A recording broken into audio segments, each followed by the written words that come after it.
Festiie fam, the time is now. Festival goers unite. Welcome to the Festiie Files podcast, where we highlight the creative and inspiring individuals who collectively come together and bring to life the festival experience. So whether you just attend festivals and you dance in the crowd as if no one's watching, whether you're backstage having a blast watching the performer, who could be the DJ or a dancer on stage, do their thing, whether you're a vendor at the event, whether you're, just wishing, closing your eyes and envisioning yourself at a festival, as most of us are now, you each contribute to the festival experience, and every single piece is important. See, we got a dancer over here. I love the vibe. So my name is Desmond Beristain, CEO of Festiie, the Festival Smart Band. And yeah, today, let's get in it.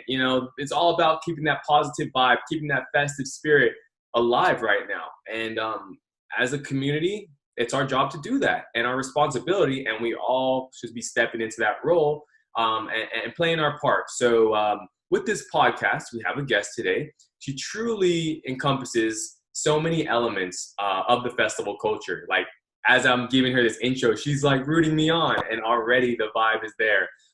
She has super colorful outfits.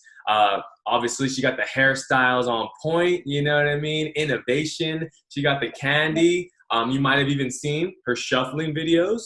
She's even doing the shuffling videos and showing you how to shuffle. And of course, most importantly, she's staying true and being her most authentic self. So, ladies and gentlemen, welcome Sunflowerraver, aka the Rave Child. Welcome to the Festiie Files podcast. Hello. I'm really happy to be here.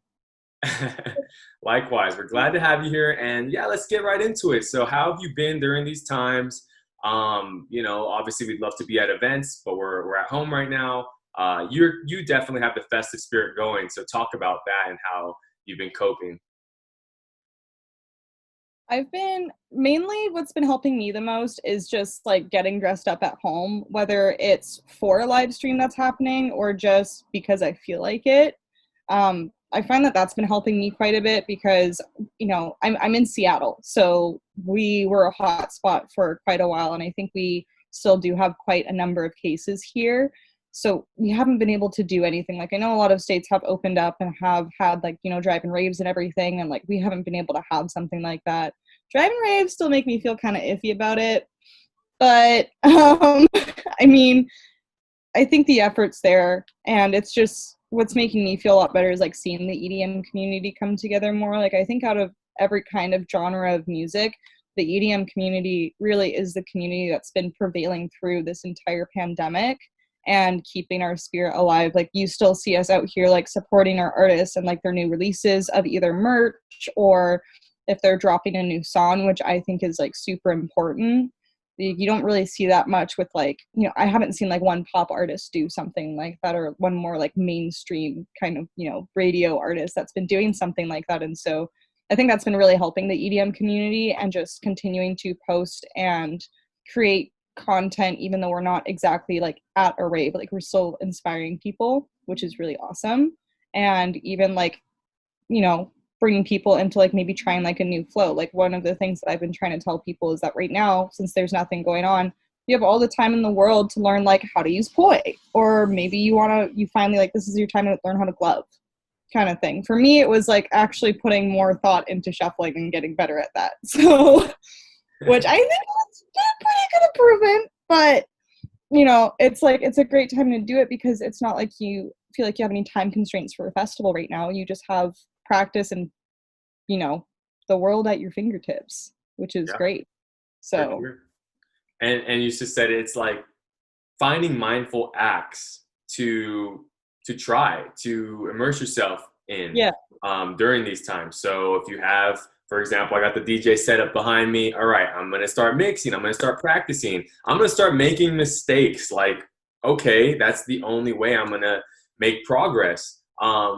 Shuffling, anything, like you said, koi, pick up different flow things, look into things, just spend some time answering questions or looking into the answers for yourself, looking into things for yourself, because that's where it starts, right? We're literally in this period of self-reflection And in order for myself to give off that positive vibe to somebody else, I have to make sure that I've checked in. Okay, hey, how am I feeling today? Okay, I'm feeling good.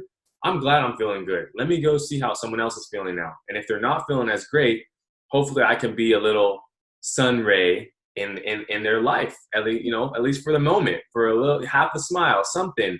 And that's really what peace, love, unity, and respect is about. And that's what this culture is about. Talk about the importance of the culture, and how it's had so much of a prolific influence on your day-to-day life. Yeah, exactly. And I think that the EDM community does a really great job of that. And just especially like with like checking in on each other and making sure that we're all doing okay. And I think that's really awesome. I know a lot of people are kind of torn on the whole like event thing that's been happening, like with drive-in raves. Like it's something that I'm torn on. And then even seeing like some like Ubby Dubby Gets Freaky Deaky is one of the ones that's still supposed to happen. And I know I did a Twitter poll and I asked people, I'm like, would you go to an event right now? And it's like, it's a split. Like people are like, yeah, I'd want to go. Or people are like, yeah, I don't want to go. But, it's kind of confusing. But I think either way, like people are still like trying their best to show plur and to be like a part of this community and keep it going through this time, because the last thing that we would want is in like 2021 when festival season does come back, it's like small and it's like failing because there's not enough like revenue that like the artists can make, or event goers, the event holders would make, kind of things. So trying the new things and keeping it going is always kind of like, what do we do? Oh, for sure. Even on this side of things, us pushing out this product and really having conversations with event organizers, having conversations with festival goers, our fellow festival goers, and looking at, okay, peace of mind is now very important if we're even going to think about going back to festivals, and being able to still, right, make ends meet if you are throwing the event, because you're throwing an event if you're losing money. So there's a business side of things, but then there also is that pure essence of passion and understanding and going to an event. It's going to be really interesting because now I think people going to the events, we're not there yet. Like you said, it's a split right now. Yeah. Right? Even though if an event were to open up, people are a little hesitant. We need to get it to the level where people aren't feeling hesitant anymore. People are like, what, it's time. But we are ways away from that. And that's kind of the brutal truth, because we don't want to go back and then have them say, all right, well, you got to go back to festivals for 1 month. Now you have to miss it for another year. We'd rather let's take care of it now. Let's assess what we have to do on one side of things, from just being able to get people to events, but then let's assess what we can do as a culture, as festival goers, to elevate the experience, whether it be, I say this every podcast, make sure we're throwing away our trash. I mean, what good is it? We're talking about we miss festivals and then we go back and we just trash the place. What good is it if, we're not looking out for others at the event? We really got to keep that culture and keep that in our hearts during these times.